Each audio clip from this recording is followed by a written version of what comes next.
This is Brent with the Brookbush Institute live at the Independent Training Spot, bringing you guys a quick glute max and glute med activation circuit, and all you need is a Fitloop. I'm going to have my friend Jordan come out. Now, many of you guys have asked, how do I get so much done inside of an hour with all the release and activation and reactive activation and core and subsystem integration and resistance training and all this stuff that has to be done? Well, little protocols like this, like I'm about to show you, that help you get 3, 4, or even 5 exercises done in quick succession definitely help shorten your overall time or get more done within the same amount of time, which is going to help you guys be more effective as you get more techniques in the amount of time allotted for your patients or clients. Now, this particular circuit is going to start with Clams, Sideline Leg Raise, and then we're going to go to that glute max activation that I did in the previous video, and then we're going to do bridges. Now, I should mention, you've done all of this stuff in previous videos with me. Usually, I use an ankle weight. I prefer ankle weights. Ankle weights have a nice even resistance. I think it's important to be strong in all positions. There's a little bit of a lesser effect with a band that only gets resistance at end range, but ankle weights are generally expensive and they're heavy, so they're not very portable. Something like a Fitloop, I can make sure that Jordan takes with him no matter what gym he goes to. If he's gonna go play basketball, if he's gonna go play football on the weekends, he can still take his Fitloop with him and do this as a warm-up. And it's cheap. I can give these out. This is $2.50 as opposed to an ankle weight that might cost me anywhere from 15 to 40 bucks.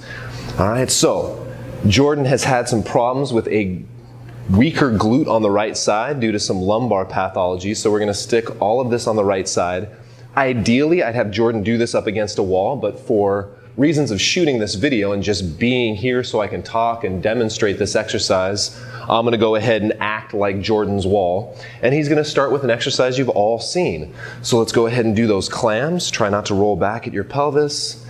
Hold for 2 and back down nice and slow. Now, I will say, Jordan's done these a few times. It will probably take you a couple sessions or maybe 3 sessions to teach people all of the cueing that goes along with these few exercises. I'm going to quickly talk about some of the overactive synergists and some of the cues that I use in these exercises that have been in previous videos. But we're going to try to run through this and see just how long it takes us. So this is our 5th rep, right? Yep. Good. Down, 2, 3, 4. So we can either do that 4-2-2 count, concentrating on eccentric load, or sometimes what I like to use is a 2-4-2 count if I want to concentrate on that end range. So I can go up for 2, hold 2, 3, 4, back down for 2. All right, how many is that? 8? 8, 9. All right, let's go for 12. All right, you guys can remember that your activation exercises, we're talking between 12 and 20 reps at that 4-2-2 or 2-4-2 count.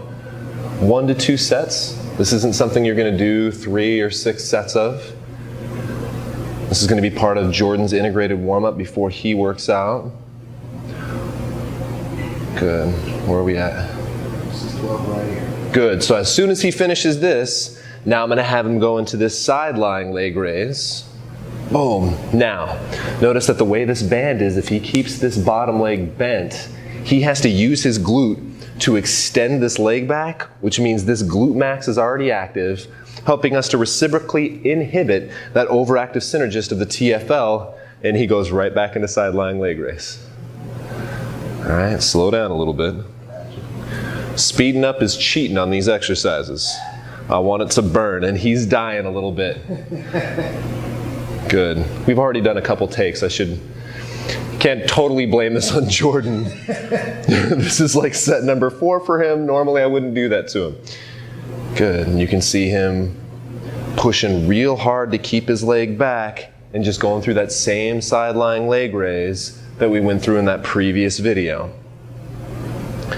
Now, as soon as we get through 12 here, all Jordan's going to do is flip onto his belly. All right, you ready? Let's go prone. Now, if you guys remember from the glute max activation video, he's got to draw in to keep his lumbar extensors out of it. All right, he's got to make sure his quad's real tight and his knees locked. I'm going to have him point his toe. And then to keep adductor magnus out of it, he needs to abduct a little bit. Well, if he abducts a little bit, I get a little gluteus medius activation because of this band, right? I get a little bit more resistance, and I'm going to have him go into extension with a slight amount of abduction against that band. And just because that band's there, this is going to be a little harder. You don't have to quite abduct so much, Jordan. Good. There you go. Perfect. Get a nice glute contraction, squeeze. I want him to get his leg only as high as he can get it by squeezing his glute. I don't want him cheating and starting to arch at his back. Good. And he can do 12 to 20 reps. Especially an exercise like this, I'll usually do that 2-4-2 count, really make him squeeze at the top. This range of motion's real short. Good. Remember, people don't have a whole lot of hip extension to begin with. Good. Good. Let's go ahead and flip on your back, and the next thing we're going to do, that's his activation exercises. Now we're already moving into core. All right, so I'm going to have him line up his feet, knees, and hips. All right. If he was doing this at home, I'd have him do it off the floor. If he was actually doing this here with me, I'd probably do a ball bridge rather than a floor bridge. But for ease, we'll just do this right here like this. Go ahead and squeeze your glutes up tall. Now the challenge for him is to make sure that he maintains optimal hip, knee, and ankle alignment and doesn't let this band drive his knees inward and then back down nice and slow. How's that right glute starting to feel? Feels good, activated, definitely. You guys will notice that as you start going further and further into this, you start to burn real bad. And now if I wanted to go even further with this circuit that I've created, I could go right into reactive integration, right? So I've done my isolated activation with the Clams, Sideline Leg Raise, Glute Max activation. Then I'm doing my bridges for my core work. My reactive activation could be that sidestepping circuit, right? He's already got the band on, so I could have him stand up and start doing all of those different sidestepping patterns, whether it's lateral, zigzags back and forth, sideways zigzags, or quarter turns, and just make sure his glute is real active. And we're getting a little conditioning going before he starts his resistance training or starts his support. Or if we're just doing this in a therapy environment, at least I'm continuing to progress him so that he continues to see results. I hope you guys really enjoy this circuit. I hope you guys see how I start to create protocols. This makes a great home exercise program. I will talk with you guys soon.